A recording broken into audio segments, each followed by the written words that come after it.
20대 국회는 막말, 몸싸움 등으로 얼룩졌습니다.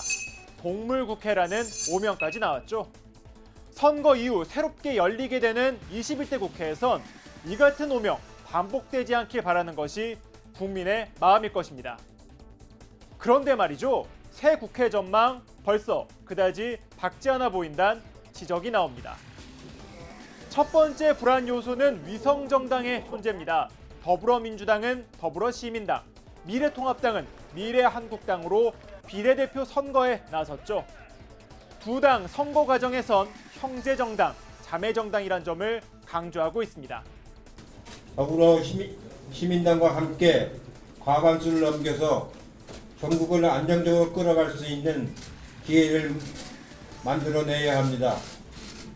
오늘은 우리 미래통합당과 미래한국당이 가치와 목표를 공유하는 진정한 자매정당, 진정한 형제정당임을 국민들께 확실히 보여드리는 그날입니다.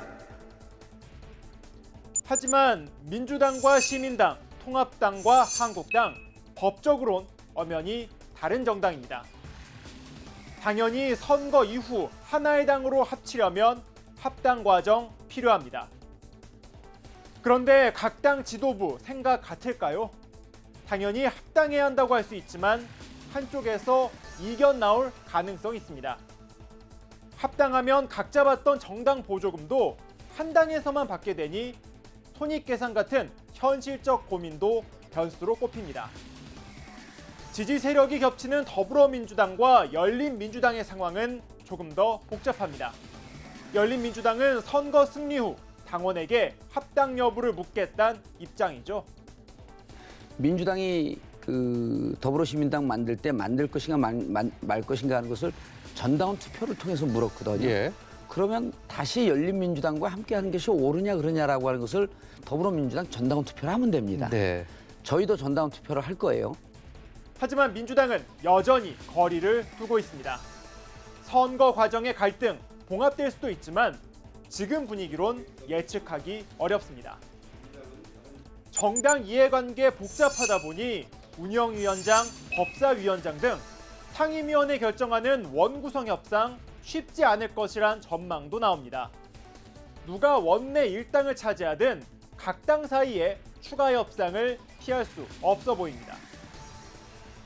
앞서 20대 국회에서는 전반기 국회가 종료된 후 원구성 합의에 진통을 겪으며 41일간 입법부 공백 상태가 벌어진 바 있습니다. 원구성 진통 과정에서 차기 국회의장 선출도 난항을 겪을 전망입니다. 원내 일당 출신이 맡는 게 관례지만 국회법 제15조는 국회의장의 선출 요건으로 재적의원 과반 투표를 명시할 뿐 관련 규정은 없습니다. 이번 총선으로 구성되는 21대 상반기 국회의장은 문재인 정부 집권 후반기와 맞물리면서 여야 모두에게 중요한 자리가 됩니다. 여야 모두 물러설 수 없는 만큼 첫 충돌이 빚어질 가능성도 있습니다. 국회가 정상 가동에 들어갔다고 하더라도 입법 과정 순탄치 않을 것으로 보입니다. 각 정당의 공약을 살펴보면 그야말로 극과 극을 달리고 있습니다. 여당인 더불어민주당은 코로나19 극복과 촛불혁명 완수를 내세우고 있고 야당인 미래통합당은 공수처 연동형 비례대표제 폐기 등 여당 심판을 이루겠다고 말합니다. 지혜를 모아야 합니다.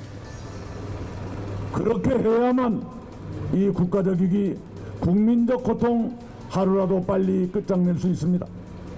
싸움 잘하는 사람 뽑지 말고 일 잘하는 사람 뽑아달라, 이 말씀을 여러분께 드립니다.